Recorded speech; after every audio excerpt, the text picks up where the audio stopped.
Particular after 12th standard પછીનું વાત કરું તો બહુ બધી ડિગ્રી છે અને બહુ બધી ડિગ્રીમાં આપણે બહુ કન્ફ્યુઝ થઈ જાય છે કે કઈ ડિગ્રીમાં જવું અથવા તો કઈ ડિગ્રી કરવાથી મારું જે ફ્યુચર છે બહુ બ્રાઇટ બનવાનું છે. અને એમાં હું જો પર્ટિક્યુલર અમુક ડિગ્રીની વાત કરું તો નામ પર થોડા સેમ લાગે, જેમ કે BCA, BSc. આમ લાઈક શું ડિફરન્સ હશે આ બંને વસ્તુમાં, અથવા તો કઈ નવી વસ્તુ આ બંનેનો એક મેઇન ડિફરન્સ ડિસાઇડ કરે છે. બસ તો આજનો વિડીયો તમારા માટે છે. જો તમે કન્ફ્યુઝ છો કે તમારે BCA કરવું અથવા તો BSc IT કરવું અને કઈ વસ્તુ કરવાથી તમારું જે ફ્યુચર છે બ્રાઇટ બની શકે છે, પ્લસ તમને સારું પ્લેસમેન્ટ મળી શકે છે. તો ચલો શરૂ કરીએ છીએ આજના વિડીયોની. મારું નામ છે ભૂમિ પટેલ. તમારા બધાનું સ્વાગત છે પ્રિયશી જ્ઞાનપીઠ ચેનલમાં.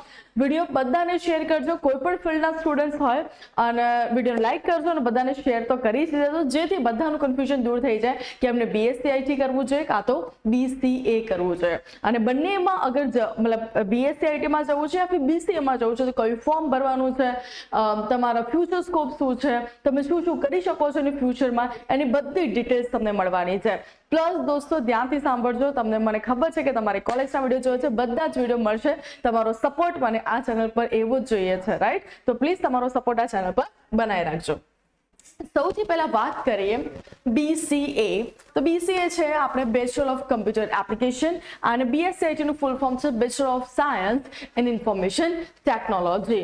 મોસ્ટલી આ બંને વસ્તુમાં જવા માટે તમારે GCS નું ફોર્મ ભરવાનું હોય છે. GCS નું ફોર્મનું ચાલુ થઈ ગયું છે ભરવાનું.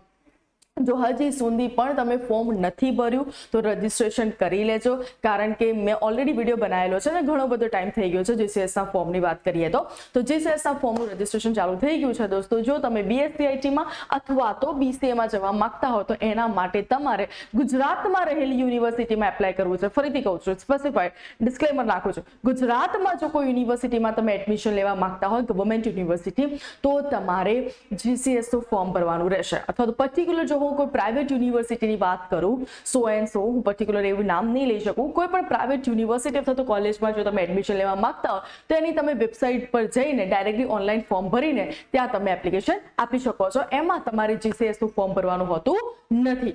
ઘણી યુનિવર્સિટી એક એન્ટ્રન્સ એક્ઝામ માંગે છે, જેમ આપણે JEE આપતા હોય, NEET આપતા હોય, તો ઘણી બધી યુનિવર્સિટી છે જેની એક કોમન એન્ટ્રન્સ એક્ઝામ છે જેનું નામ છે CUET ઓર SET. જો તમે આપી હોય તો એના થ્રુ પણ તમે એડમિશન લઈ શકો છો. આ 3 વે છે તમારા એડમિશન લેવાના.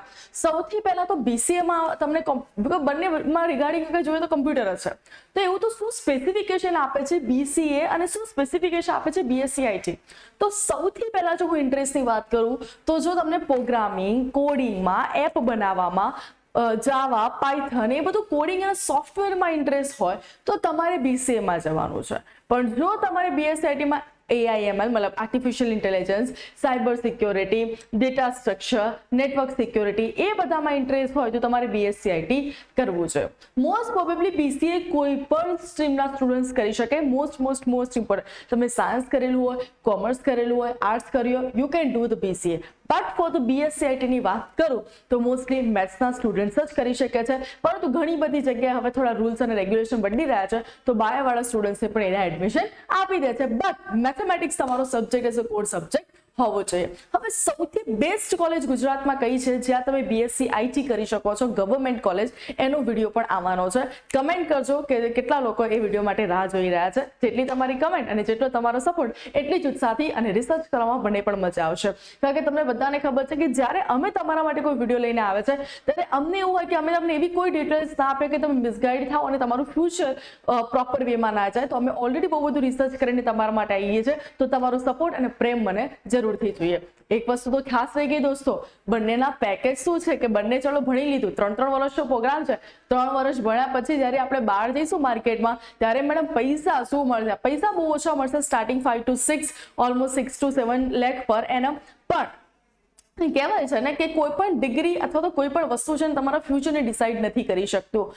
બેઝિકલી તમને બધાને ખબર છે કે હું સિવિલ એન્જિનિયર છું, પણ રાઈટ નાઉ હું સિવિલ એન્જિનિયર કોઈ કામ નથી કરી રહી. મતલબ સિવિલ એન્જિનિયરિંગના રિગાર્ડિંગ હું અલગથી મતલબ ઇંગ્લિશ ભણાવું છું, ઓનલાઈન છું, મેનેજમેન્ટ સંભાળું છું. મતલબ કદાચ હું સિવિલ એન્જિનિયરનું કામ પણ કરતી હોત ને અત્યારે પણ જે મારું અર્નિંગ છે ઓલમોસ્ટ સેમ છે, કાં તો વધારે છે હું કહી શકું. એટલે જો તમારી આવડત હશે, તમારી એબિલિટી હશે, તમારી જીવનમાં કંઈ નવું કરવાની ઈચ્છા હશે ને, તો એક ડિગ્રી તમારા ફ્યુચરને ડિસાઇડ નથી કરી શકતું. બસ આવી જ નવી અપડેટ માટે આપણે વારે ઘડી મળતા રહીશું. Till then bye bye, take care.